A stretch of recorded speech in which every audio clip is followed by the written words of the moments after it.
interesting article. And the article that talked about Will Smith was actually the Entrepreneur's Handbook. And the title of the article is How Will Smith Went from $2.8 million in debt to $350 million in cash. And the article's by a guy named Joseph Mavericks. And I thought that this article, this Will Smith piece, was good. And I think it's worth talking about. So we're going to break it down right now on drboycetv.com. Hit the thumbs up button, hit the share button, subscribe, and all that. We're going to get started right now.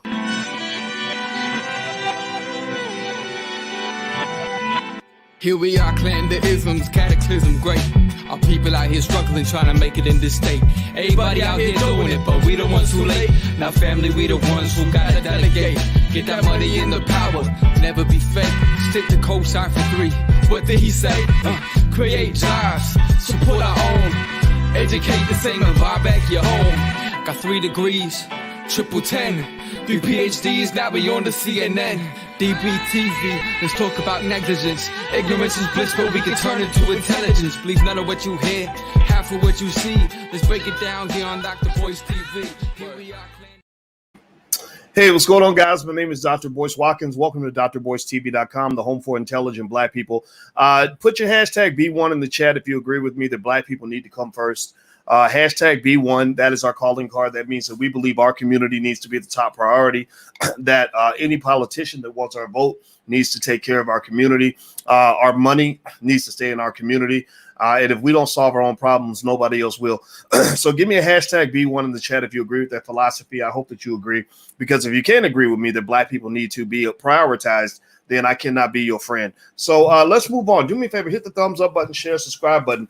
I want to talk about something that I hope will help you in your journey to become whatever you want to be. Some of y'all business owners in here, shout out the name of your business. Put the URL and all that stuff. Some of you maybe you're not business owners yet, but I can tell you actually how you can be a business owner in 60 seconds or less. You want to know the secret? How you can be a business owner in 60 seconds or less. Can somebody guess? I'm literally going to tell you how to be a business owner today. The way to be a business owner in 60 seconds or less is you open up your phone, go to Cash App, and buy you some shares of stock. If you buy shares of stock, you are a business owner. I don't know if you thought of it that way, but the companies are owned by the shareholders, right? So actually don't fall into this myth and this lie that in order to make a lot of money, you got to work yourself into an early grave, or that you have to be running the business, or you got to be a full-time entrepreneur. That's nonsense. You don't have to do that. You can actually just be an investor. And I'm going to tell you what, I've made a killing off of some cannabis companies. Cannabis has been taking off since the Biden thing. Virgin Atlantic has been really, really good to our family. And believe me, Sir Richard Branson did that work. I ain't do nothing. I ain't went to one meeting. I don't know nothing about the company's plans. All I know is that I put my money in there. It doubles. That's a good day's work. That's a good day's work. So get paid the flyway. Don't fall for the sucker stuff that says you got to work until you die. But anyway, let's move on. So speaking of smart investors and smart people, there's a guy named Will Smith. Will Smith is one of the actors that I admire him. I respect him. He's one of the people on my short list of celebrities that I've always said, gosh, it'd be really interesting to have a conversation with him. Believe it or not, Ice Cube was actually on my short list, and I met Ice Cube. So that was kind of cool, right? Because I've been listening to his music my whole life. And so Will Smith is actually on that short list too. And I know people that know Will, and I admire, there's something about him that's a little bit different. I don't know Will directly. I know his brother, Harry. I had about a 3-hour conversation with Harry. And then we just it went so well that we had another 3-hour conversation, or 2 hours. It was a long time. And he's a smart guy. He looks just like his brother. He's also into finance. And we both have a fascination with financial topics and ironically, the history of World War II, right? So we were literally discussing detailed history of World War II and financial stuff. And I met him out in Hollywood, and I really liked the guy a lot. And it showed me something about their family and where they come from. They come from good stock. They have smart parents. And I picked that up just from kind of talking to him. And so when I see Will kind of doing these great things and saying these really wise things, wiser than some celebrities are just stupid. I mean, seriously, just because you're famous don't make you smart. It lets me know where he comes from. So I thought this would be worth talking about. And so when I saw this article, the article's in the entrepreneurshandbook.com, and it's called How Will Smith Went from $2.8 million in debt to $350 million in cash. So what I'm going to do is read a little bit of this to you and then kind of fill in the blanks so that you can kind of get the Dr. Boyce interpretation on this. I hope that's okay. Give me a yes if that's all right if I do this. Okay. So here's one. So what they did was they laid out a few little tips in terms of how Will lives his life based on their interpretation. And again, I'm going to add a couple things here, but he says, don't build a wall, lay a brick. He says, this one year, my father had a shop, and for whatever reason, he decided he wanted a new wall on the front of his shop.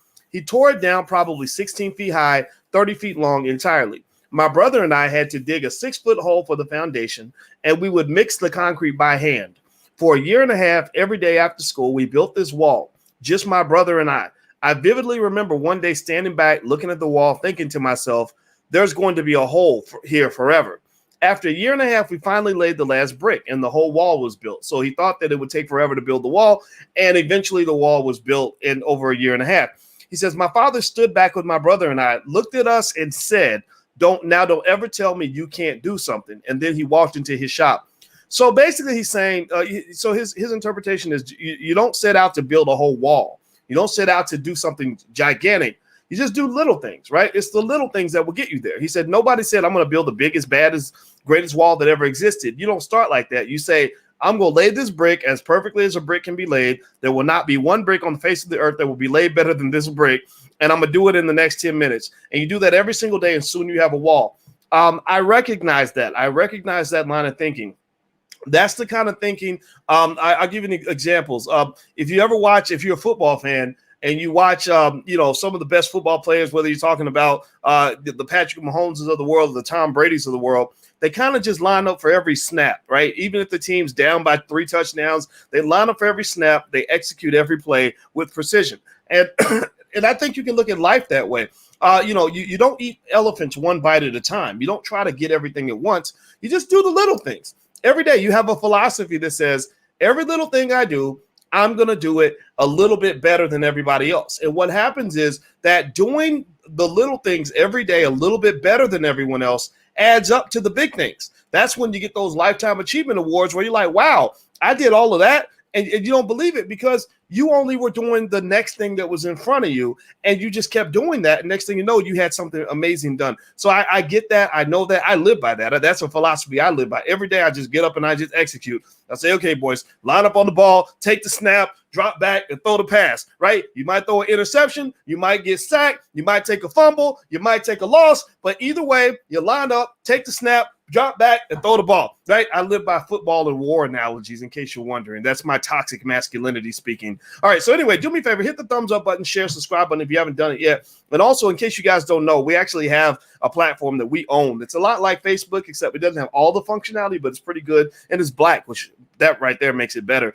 It's called blagenough.com. So here is the word. We trademarked this word, actually, and we own this, and you can actually look up people in your own neighborhood. Like, you can literally click down on where you live, and you can find other people on the platform who live near you, and you can get together and form investment clubs, have parties, whatever. Well, I mean, you got social distancing and all that. I'm not going to tell you how to handle that, but I ain't going to lie. I went to a Super Bowl party, so I'd be a hypocrite if I told you what to do. All right. So anyway, let me keep going. All right. Next, he says, separate talent and skill. I think that's a good suggestion. He says, I've never really viewed myself as particularly talented. Where I excel is this: ridiculous, sickening work ethic. While the other guy's sleeping, I'm working. While the other guy's eating, I'm working. The separation of talent and skill is one of the greatest misunderstood concepts for people who are trying to excel, have dreams, and want to do things. Talent you have naturally. Skill is only developed by hours and hours and hours of beating on your craft. And that is true. I can't tell you how often I run into people who have these great business ideas. They're like, oh, I got a great idea, Dr. Boyce. It's going to change the whole black community and make $10 billion. And I'm like, okay, but have you made the first dollar yet? Well, no, but it's going to. Okay, well, go make the first dollar. Go lay your first brick. And then we'll talk about changing the whole black community after you make your first dollar. And what do I mean by that? Well, a lot of people think that having a good idea and having a few moments of inspiration is the same as actually achieving a lifetime goal that takes 10,000 hours of consistent work. A lot of people think that having a good orgasm during sex is the same as actually raising a child to the age of 18. Those are two different tasks. Making a baby does not make you a parent, Parents, all the parents in the room, please confirm this for me. Being a parent requires thousands and thousands and thousands of hours of you consistently doing the same thing every single day and doing it to the best of your ability. Because if you mess up, you forget to feed the baby for 2 days in a row, the baby's dead. So literally, that whole idea when he talks about talent versus skill, you're talking about, something that you're just sort of born with. You're talking about potential versus realization. Potential that's not realized doesn't matter. Like literally, you can have all the talent in the world, but if you do not put in the work and work that talent out, that's like having a mine or having a mountain, and you say there's $1 billion worth of diamonds in the mountain, but you haven't drilled for one single diamond. Well, it doesn't matter. That diamond might as well just be a big old hill of might or that big mountain might as well be just a big ball of nothing because you haven't drilled out the diamond. So a lot of y'all are like those diamond mines. You got diamonds inside. You got $1 million ideas inside of you. You got $1 billion worth of potential inside of you, but you ain't dug it out. And drilling is painful. Drilling is hard. It's really, really tough, right? So if you compare most people to who they are versus who they could be, if they really got their stuff together, it's like this. For everybody, it's like this. So the question is, can you make it like this? Can you get half of that out of there? Because people who even go halfway up, like literally realizing maybe 20 or 30% of their truest potential, those tend to be really outstanding people, believe it or not, because most people are down here at 2%, 5%, 0%. So don't be one of those 0% people. Be at least a 30%er, like at least do a third of what you could be doing. So I like that. I like that talent versus skill. That's critically important. People that are good at almost anything understand that it is the amount of time you spend learning how to do something that makes you great. So having a good idea means nothing if you don't put in the work. So it's two concepts that are actually connected. What, right? One is laying one brick at a time, right? Brick, and then you build a big wall. The other is I got the talent, but I'm going to develop the skill, which is just like laying bricks. Every day, I'm going to work on my skill. I'm going to work on my skill. I'm going to work on my skill. Next thing you know, I've done 10,000 hours of the same thing. Then I become a genius. Genius is not just something you're born with. Genius is something that is developed and evolved by you getting a habit of consistently doing the same thing every day. Michael Jordan was a basketball genius, not because he was born 6'6". Thousands of men are born 6'6", not because he could jump high. Lots of men have a high vertical leap. Michael Jordan was a basketball genius because he spent tens of thousands of hours in the gym and spent more time in the gym than everybody else. And that allowed his talent to come out. He dug for the diamonds and he dug deep. That's why he's a champion and most people are not. Hit the thumbs up button, hit the share button, hit the subscribe button. By the way, there's my Twitter. Please follow me on Twitter if you want to hang out and have. I like to use my platforms for smart things. I know a lot of people like to get up there and share stupid jokes and make dumb comments, but well, sometimes I make dumb comments, but most of the things I do, I like to challenge your thinking. So if you're open-minded and you believe in free thought, then my Twitter is a good place to go. It's Dr. Boyce Watkins 1. All right. So next, he says, have a mission statement. He said, I've had a mission statement for probably the past 10 years. For the last few years, the mission statement has stayed the same.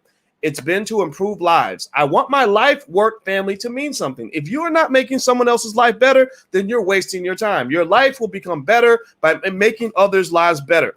I like that a lot, and I believe that he lives that philosophy. I heard him say something one day that I really vibed with, that I really related to, and I love this, is he talked about the joy of being famous.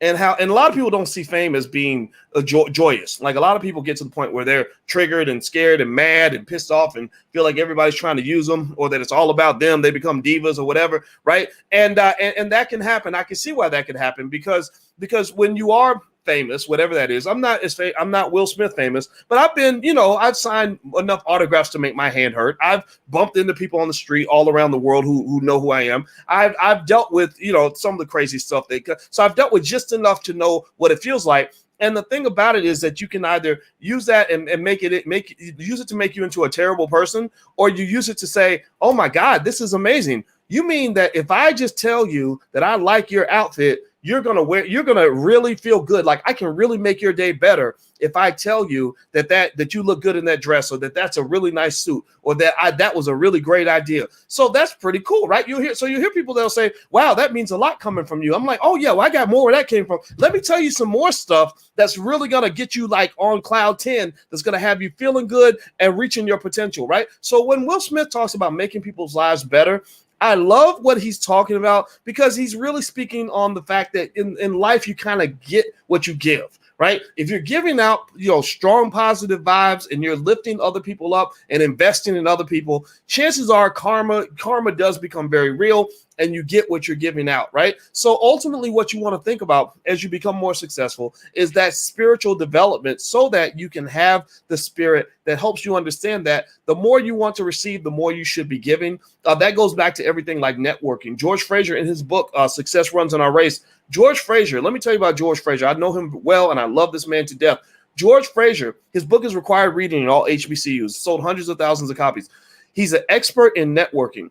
And one thing that's interesting about George is he practices what he preaches. Give me a yes in the chat if you know who George Fraser is. So George basically is a guy who explains that when you want to network, when you want to get something from other people, you give. So when Will Smith is talking about giving, what he's really talking about is the fact that that's how you win in every area of your life. That's how you win in love. That's how you win in economics. Because actually, economic theory is based on a simple idea that says that when you have lots of trust and lots of giving, lots of spending, lots of investment, lots of hiring, you have a strong economy. Because if you're hiring and you're investing and you're spending, then guess what? Those employees that you're hiring are going to come back and spend money in the economy because they're doing well. Banks are making loans and which allows for investment, which creates jobs, right? Consumers are giving, they're spending money, which is strengthening the businesses, which creates more opportunities, right? So if everybody's in an economy, and a lot of you have economies of love in your household with your spouse or with your family. This is why I've been obsessed with relationships. A lot of people didn't understand. They said, Dr. Boyce, why are you talking so much about relationships lately? Because relationships are the key to everything. Relationships are the key to almost everything about success that you can ever possibly imagine. So I figured out, and George Fraser was one of the people that helped me understand this, that if you master relationships, you will typically be able to master success. So I encourage you to consider that idea, that if you know how to meet people and make their lives better, then guess what? You will have a long line of people that will be lining up to make your life better. And they're going to say good things about you at your funeral. So shout out to Will Smith for that point. I thought that was an excellent point, and I think that shows he kind of gets it. So anyway, do me a favor, hit the thumbs up button, share, subscribe button if you haven't done it yet. The URL I put on the screen right there is allblackeconomics.com. You can actually get a free e-copy of my book, It Takes a Village to Raise the Bar. It's a short read, but it's powerful, and it leans on the 100-year plan I have for the Black community. Of course, you feel free to ignore the plan, but, I have a PhD, so I'm not stupid, so I think these things through, and so this is a plan I laid out. So it doesn't matter. 80% of all Black people are probably not going to listen, but you're in the talented 10th or the talented 20th because you're here, which means that you make a plan for your family and your descendants, and I guarantee, even if everyone decelerates and drops, you're going to accelerate and elevate. That's what's going to happen. So we're going to have a fork basically in the Black community. Some people are never going to grow. Some people are going to be stuck, but there are going to be a few of you, a big chunk of you, millions of you actually, that are actually going to elevate and actually have more money than white people. So let's shout out to the white people that we're going to have more money than in the next generation. So keep hustling. All right. Next, hit the thumbs up button, share, subscribe button. Let me read more of this Will Smith article. Another thing that's stated here, and I'm reading, in case you just got here, I'm reading from the article, how Will Smith went from 2.8 million in debt to 350 million in cash. And I'm going to add some financial stuff. He actually talked about spiritual principles, which I think are important, but I'm going to throw in a couple of financial thoughts that might help you understand this a little bit better. He also talks about having a mission statement. Oh, sorry, we already talked about that. Okay. The next one is, loss is bound to joy. Loss is bound to joy, like pain and suffering are bound to joy. This is a Will Smith quote. Being able to survive something is actually a big part of being able to find the next wave of joy. You appreciate the smaller things. Man.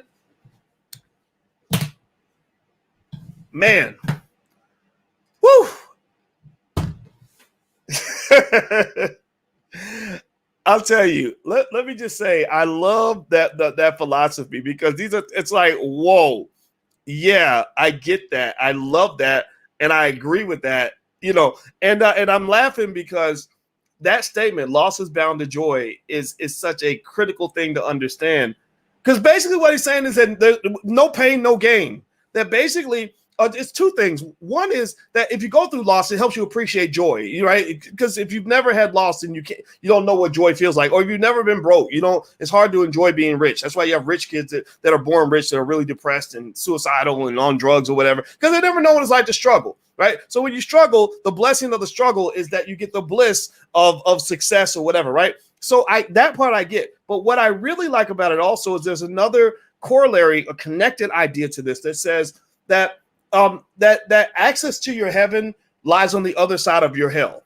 That literally whatever you fear, whatever you are stuck on, whatever bad habit you have that you can't break, you're going to have to go through a hell to break through that bad habit. You're going to have to go through hell to overcome this generational curse or whatever it is that's slowing you down.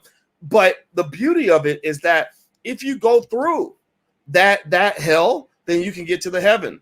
Also, the last point that I'm picking up on this statement, which I thought was brilliant, is that loss is the greatest teacher that you'll ever have in your life. Like there's nothing on earth that will teach you more than just getting your ass kicked. Like Patrick Mahomes, after the Super Bowl, Patrick Mahomes will emerge in the next season wiser than the Dalai Lama. He will be wiser than the Dalai Lama because Patrick Mahomes the invincible, extraordinary Patrick Mahomes took the worst ass whooping of his entire life in front of 100 million people. Patrick Mahomes ain't been beat that bad since kindergarten. Like that man never gets beat. So you can't tell me Patrick Mahomes is not going to show up with a vengeance. He's going to show up ready to play. He's going to the next level now because he's had his trial by fire, right? Your invincibility gets cracked. Then you go on high alert and your spiritual awareness heightens, and you just literally become Neo in the Matrix. You go to the next level because Patrick Mahomes is not a guy that's going to be crushed by a big loss. Like he's not built that way. You can tell he's a very strong man. I respect him immensely. So he's going to do the other thing. He's going to take that eat that loss, like gobble it up, feel like crap for a while, experience that loss, and really hate life for a little bit. But then he's going to emerge as Superman. I guarantee it. So when you go through your loss, just know that your loss is your pathway to your joy. Your loss is your pathway to wisdom. There's not a wise person on earth that I've ever seen who can't tell you a story about extraordinary loss or extraordinary pain. Give me a yes in the chat if you understand what I'm saying. There's not a wise person. There's not a talented person. There's not a great person. There's not a great man or woman on this planet who can't tell you a devastating story to go along with their path to greatness. So if you want every day to be easy and fun and comfortable and lollipops and jelly beans, then you're not trying to be successful. You're not trying to be much of anything because it don't work that way. It just doesn't. Growth hurts. Growth hurts. Okay, so anyway, let's keep going. Let me move on. I'm reading this article that's about Will Smith. And do me a favor, hit the thumbs up button, share, subscribe button. And also, I have a life class, and I used to have a price on it, but actually I wanted to do it so bad that we made it free. So it's at blackkeystogreatness.com. That's blackkeystogreatness.com. And all that is, think of it as Uncle Boyce's life class. It's not financial. It's not about stocks and bonds. You guys know my PhDs in finance, but I also have a bigger PhD in life. And I really felt that this would be something where I could share with people the intangibles that come with winning championships in life. It ain't about how many degrees you have. It ain't about how much money you have. It ain't about, I know y'all think that the white man controls your access to any sort of success, wealth, or power. It ain't about none of that. It's the intangibles. And I had to figure that out along the way. And so I put that together, literally everything from time management to overcoming obstacles, dealing with haters, all of that stuff. And it's a philosophy, man. It's a culture. It's like a religion, right? If you have a religion for greatness and you're just like on your knees, like committed to the God of success, whatever that means for you, not in a sick way, not in a sacrilegious sort of way, but like you're really just on it like that and you're just committed at that level, then you really can't be stopped. Like it really is a spiritual thing. That's why I get so sad when I see so many of our people that have broken spirits that will instantly forfeit the game to the white man before the game even begins. Well, the white man ain't going to never let us have nothing. So I might as well not learn how to read. I might as well just give all my money away. What's the point in trying? Because, white supremacy, they don't let you do nothing unless you can't do nothing. Some of us ain't built like that. Some of us can't just forfeit the game before the game begins. So maybe if you're in that category where you were raised to believe that white people are your gods, that literally that if they decide it ain't gonna happen, it ain't gonna happen, then you shouldn't be here. This is not the place for you. I'm a believer that you are the God, that the God is inside of you. I'm a believer that if black excellence and white supremacy are in the same room, black excellence will win that game 145-6. Like, I believe that if black excellence and white supremacy get in a boxing match, black excellence will knock out white supremacy like Mike Tyson 1991. Like, I believe black excellence can't be stopped. I believe that when you truly dig deep, and it's not just intellectual, it's really spiritual, and it's everything. It's spiritual, it's analytical, it's a combination of everything that allows you to get to. I mean, it's hunger, it's everything from love and passion to anger, to being pissed off, to being like just driven, like excitable, or where you dream about it and you just gotta have it. Like, can't nobody stop somebody like that, because at that point you're a fanatic. You are an absolute fanatic. And I really believe that people that really want to have high levels of success, you got to be insane about your shit. Like, you got to be literally crazy about how great you are. You got to be madly in love with your dream, where you Romeo and Juliet and can't nobody break you together. Like you just go to the grave with it, or you're going to get it. One or the other, right? If you're in that category, you really think that you really think white people can stop that? No, they can't. So just know that. Like, let's stop all that slave talk. Like, well, you know, the white folks, if the white folks don't let you do it, it ain't gonna happen. We try, but it can't happen. I don't do that. I don't do slave talk very well. I don't speak slave gibberish.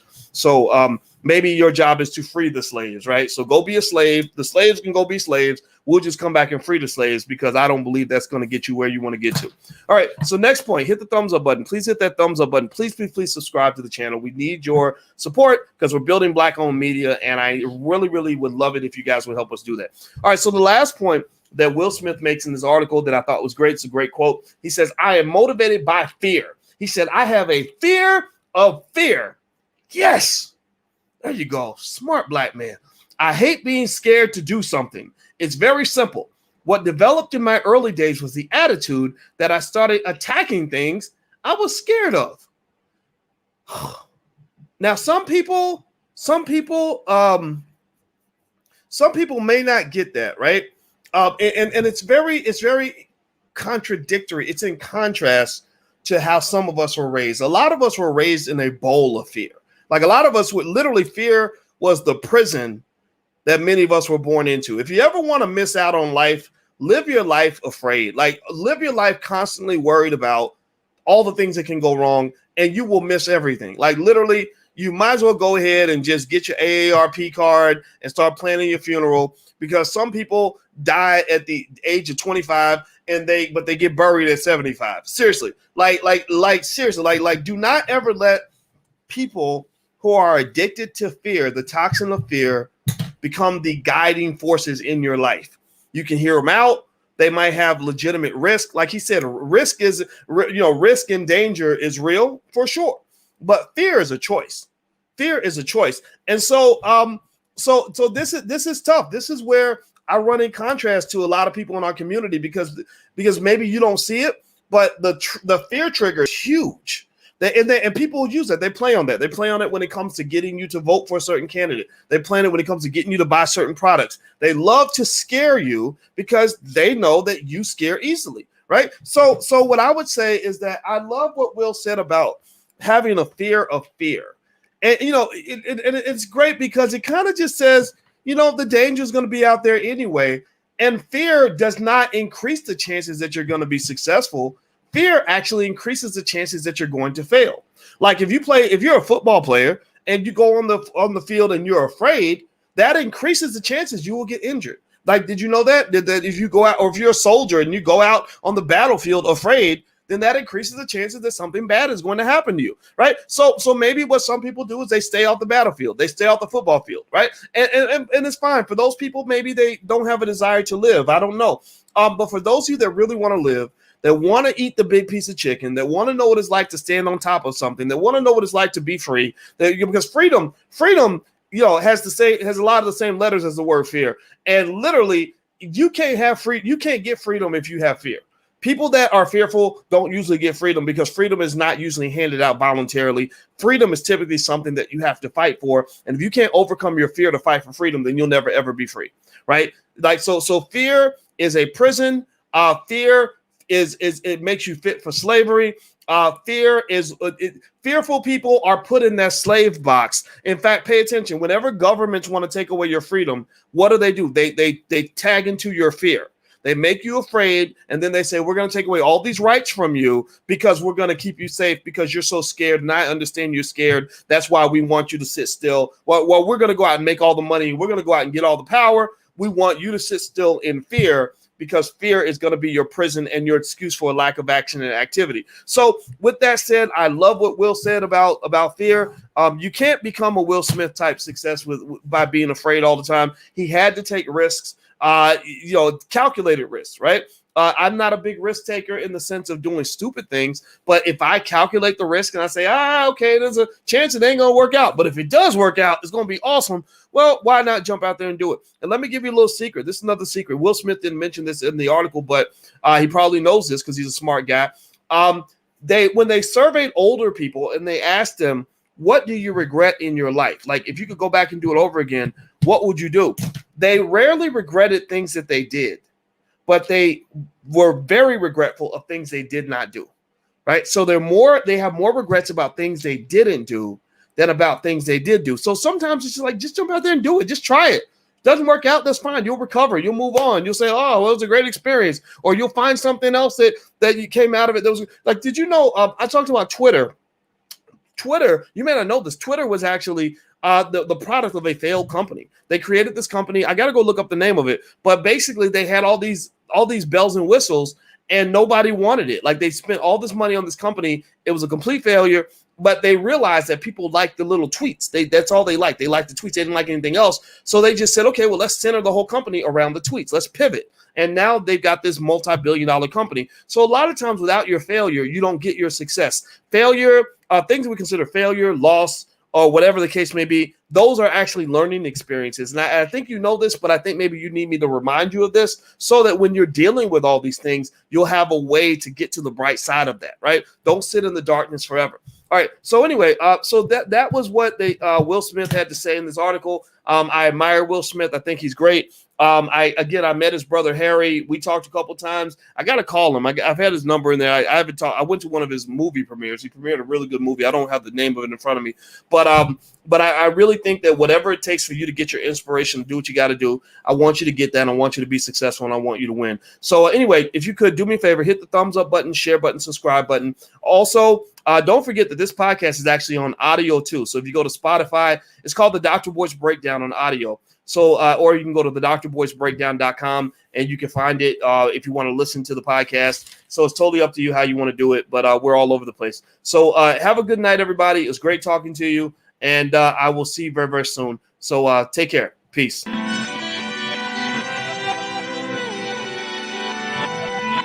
Here we are, clan the isms, cataclysm, great. Our people out here struggling, trying to make it in this state. Everybody out here doing it, but we the ones who late. Now family, we the ones who gotta delegate. Get that money in the power, never be fake. Stick to co-sign for 3. What did he say?